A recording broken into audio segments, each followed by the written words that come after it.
하나님 말씀 열왕기하 4장 17절에서 25절까지의 말씀입니다. 열왕기하 4장 17절에서 25절입니다.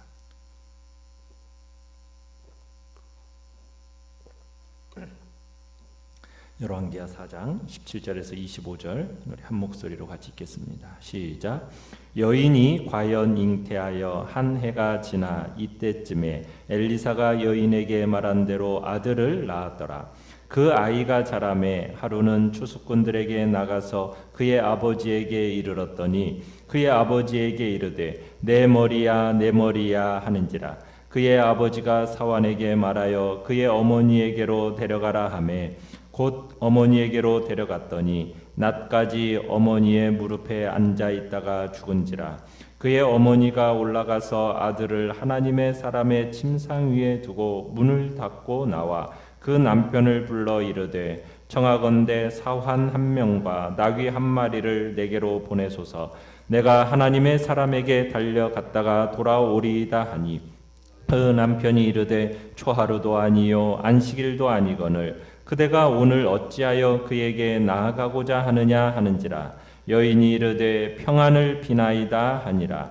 이에 나귀의 안장을 지우고 자기 사환에게 이르되 몰고 가라. 내가 말하지 아니하거든 나를 위하여 달려가기를 멈추지 말라 하고 드디어 갈멜산으로 가서 하나님의 사람에게로 나아가니라. 하나님의 사람이 멀리서 그를 보고 자기 사환 게하시에게 이르되 저기 수넴 여인이 있도다. 아멘. 오늘 말씀의 제목은 하나님을 향한 다름박질이라는 제목으로 말씀을 나눕니다. 수넴 여인은 엘리사를 헌신적으로 공개한 점을 인정받아서 엘리사로부터 아들을 얻을 것이라는 예언을 듣게 되죠. 그리고 나서 1년 후에 진짜로 아들을 낳게 됩니다. 수넴 여인의 아들, 그 아들은 아이를 기대할 수조차 없었던 때 하나님의 은혜를 입어서 낳은 아들입니다. 그러니 이 수넴 여인 부부에게 있어서 그 아들은 어떤 아들이었겠습니까?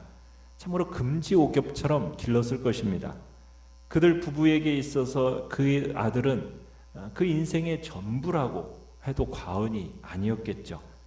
또 이 귀한 여인의 행실을 볼 때 이 아이를 참 지혜롭게 훌륭하게 잘 키워나갔을 것으로 우리는 기대를 합니다. 그 아이는 그 가정의 분위기를 아마 명랑하게 변화시켰을 것이고 참으로 그 가족에게 오는 손님들에게 기쁨을 주었을 아이였겠죠. 자, 내용관찰 문제 1번을 보시면 하나님이 약속대로 주신 수넴 여인의 아들에게 어떤 일이 일어났습니까? 몇 년 후 이 아이가 아마 5, 6세 정도 되지 않았을까 생각이 드는데 수넴 여인의 이 아들이 추수하는 밭에 나갔다가 두통을 호소합니다. 머리가 아프다라는 두통을 호소해요. 아마 일사병 정도가 되지 않았을까라고 생각이 되어지는데 그래서 사환으로 이제 아버지가 그를 집으로 데려가라고 돌아가게 이제 해줍니다. 그런데 잠시 후 그 아이가 엄마의 무릎에 앉아 있다가 순식간에 엄마 품에서 죽었습니다. 참 이건 겨우 아들을 얻은 수넴 여인으로서는 어떻게 보면 차라리 아들을 얻지 못한 것보다도 더 큰 고통이었을 것입니다. 참 하나님의 섭리라는 것이 종종 우리에게 있어서 이해 불가능하게 다가옵니다. 어머니에게 있어서 아이의 죽음이라는 것이 이해가 가지 않았어요. 왜요? 이 아이가 어떤 아이입니까? 그녀가 하나님의 종에게 보여준 호의 때문에 얻은 하나님의 선물이었지 않습니까? 그런데 하나님은 그녀를 정말 매우 가혹하게 대하시는 듯이 지금 보입니다. 기적으로 선물을 받았는데 그런데 이 기적이 이제는 쓸모가 없게 되어버린 겁니다. 그러나 하나님의 길이라는 것은 인간의 지식보다 높다라는 사실을 우리는 잊지 말아야 합니다. 하나님의 길은 하나님의 사랑과 하나님의 지혜로 섭리되어 있다라는 사실을 우리가 결코 잊지 말아야 합니다. 그런데 이러한 예상치 못한 혹독한 시련 가운데서 상심한 어머니 어떻게 행동했는가를 우리가 살펴보는 것이 참으로 복된 일입니다. 이 여인은, 수넴 여인은 그 아이로 인하여서 절망 가운데 가슴을 쥐어짜지 않았습니다. 과도한 슬픔에 휩싸이지도 않았습니다. 결코 하나님의 섭리를 원망하지도 않았습니다. 그녀에 대한 하나님의 은혜가 끊겼다고 불평하지도 않았습니다. 자, 내용관찰 문제 2번을 보시면 급작스럽게 아들이 죽자 여인은 어떻게 행동했습니까? 자, 21절로 가보시면은 먼저 그녀는 어떻게 하고 있습니까? 아들을 엘리사가 기거하던 다락방의 침실에 누이고 조용히 나옵니다. 여러분, 이 행동은 믿음의 행위였다라는 것이 분명합니다. 지금 수넴 여인은 선지자가 그녀의 아들을 소생시키리라는 어떤 희망을 품은 겁니다. 그러니까 아이가 죽었다고 해서 장례를 준비한 게 아닙니다. 엘리사의 침대에다가 이 아이를 눕혔다라는 거예요. 그것은 이 아이에 대한 부활의 열망을 가졌다라는 것을 우리가 볼 수 있는 겁니다. 그러니까 지금 이 수넴 여인의 믿음은요, 처음 축복에 고정되어 있는 겁니다. 이 아이가 어떻게 주어진 아이인가? 하나님의 약속과 하나님의 축복을 통해서, 기도를 통해서 주신 하나님의 축복이라는 얘기입니다. 그러니까 지금 그녀는 죽은 아이를 하나님께 데려왔고 선지자를 찾으려고 나서는 겁니다. 그리고는 남편에게 엘리사에게 다녀오겠다라고 말을 하고 마치 아무 일도 없는 것처럼 침착하게 행동하고 있는 거죠. 그 다음 수넴 여인은 곧장 나귀를 타고 갈멜산에 거하던 엘리사를 찾아갑니다. 이때 수넴 여인이 사환을 향해서 뭐라고 얘기했냐면 자기의 특별한 언급이 있지 않는 한 나귀를 재촉해서 몰아가라고 지시를 합니다. 여러분, 수넴에서부터 갈멜산까지의 거리는 약 24km 정도의 거리입니다. 이 여인이 그 정도의 거리를 감에 있어서 지체하지 않고 막 달려가는 거죠. 엘리사의 집에 근처에 도착했을 때 이제 게하시를 만나게 되고 자신의 형편을 말해야 되는데 그 게하시에게는 말하기를 거부하고 엘리사를 직접 대면해서 이야기를 합니다. 왜? 아이를 살릴 수 있는 유일한 소망이 하나님의 사람 엘리사밖에 없다라고 확신했기 때문이죠. 자, 연구와 묵상 문제 3번을 보시면 아들의 죽음 앞에서 여인이 취한 행동을 통해 배울 수 있는 사실은 무엇입니까? 여러분, 수넴 여인의 이와 같은 침착성, 용기, 삶의 용기, 이게 어디서 기인한 것일까? 이 같은 그녀의 행동은 바로 우리 성도들이 마땅히 소유해야 할 부활신앙, 죽은 자까지 살릴 수 있다라는 하나님의 능력에 대한 믿음에서 이런 행동이 나온 겁니다. 그러니까 이 수넴 여인의 행동은 믿음의 행동이었다는 얘기입니다.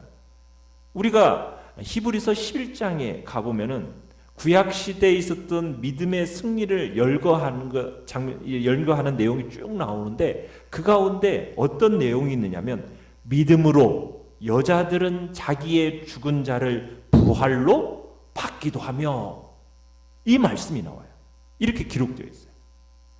그러니까 구약 시대 때 죽은 자를 부활로 받았던 이야기는 단 두 가지입니다.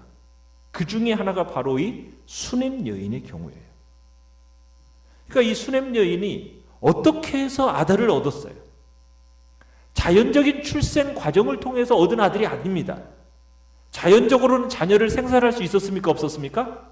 없었어요. 왜? 그녀의 남편이 늙어가지고 이미 생식 능력을 상실한 상태였거든요. 설령 수넴 여인이 잉태할 수 있는 상태라고 해도 정상적인 방법으로는 아이를 가질 수가 없었어요. 그러니까 이 수넴 여인이 잉태하고 아들을 낳을 수 있었던 것은 엘리사를 통한 하나님의 창조의 권능, 이것으로 말미암았다는 얘기입니다. 그렇기 때문에 수넴 여인은 아들을 주신 하나님께서 죽은 아들도 다시 되살릴 수 있을 것이다라는, 이게 도리어 쉬운 일이라고 생각하고 즉각적으로 하나님의 사람인 엘리사에게 달려간 겁니다. 그러니까 그녀에게는 자기 아들을 하나님께서 능히 죽은 자 가운데서 다시 살리실 것이라는 믿음. 여러분, 그 믿음이 누구의 믿음입니까? 아브라함의 부활신앙이거든요. 그 아브라함의 부활신앙을 이 수넴 여인이 가지고 있었다는 얘기예요.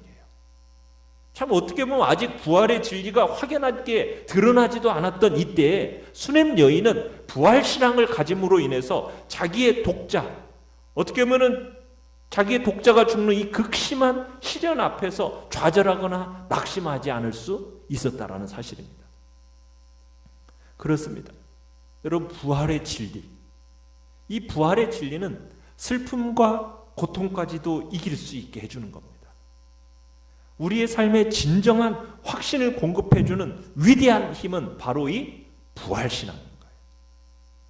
우리 주 예수 그리스도의 대속이 우리 신앙의 토대라면 이 부활이라는 것은 우리 성도들의 신앙과 삶에 힘을 제공해주는 그 신앙이 바로 부활신앙인 겁니다.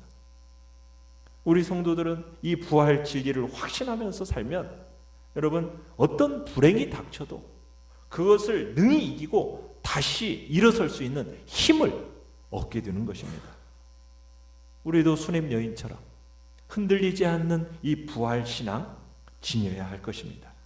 그래야 시련 많은 이 세상 속에서 꿋꿋하게 선과 의와 진리를 행할 수 있기 때문입니다. 느낀 점 4번을 보시면 남편에게 평안을 비나이다 라고 말하고 엘리사를 향해 쉬지 않고 달려가는 여인의 모습에서 무엇을 느낍니까?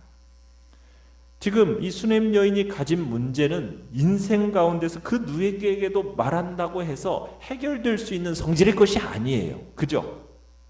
그러니까 이걸 알기 때문에 수넴 여인은 아무에게도 자신의 문제를 말하지 않고 오직 누구에게만 달려가는 겁니까? 엘리사에게로만 달려가는 거예요. 우리가 도무지 해결할 수 없는 어떤 문제를 만났을 때 어떤 자세를 취해야 하는지를 우리가 여기서 배우게 되는 거예요. 어떤 자세입니까? 우리는 속히 하나님의 보좌 앞으로 나아가서 자신의 사정을 하나님께 아뢰야 함을 느끼게 되는 겁니다.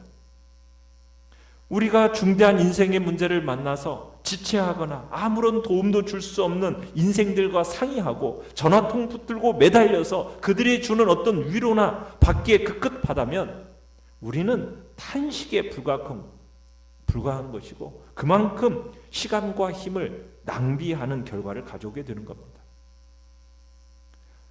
불신앙인들은 곤란한 문제가 생기면 가까운 친구, 친지 막 그들에게 연락해서 도움 받으려고 합니다. 왜냐하면 그들이 의뢰하는 것은 사람들이기 때문에 당연한 겁니다. 그러나 인생은 우리에게 결코 도움을 줄 수가 없습니다.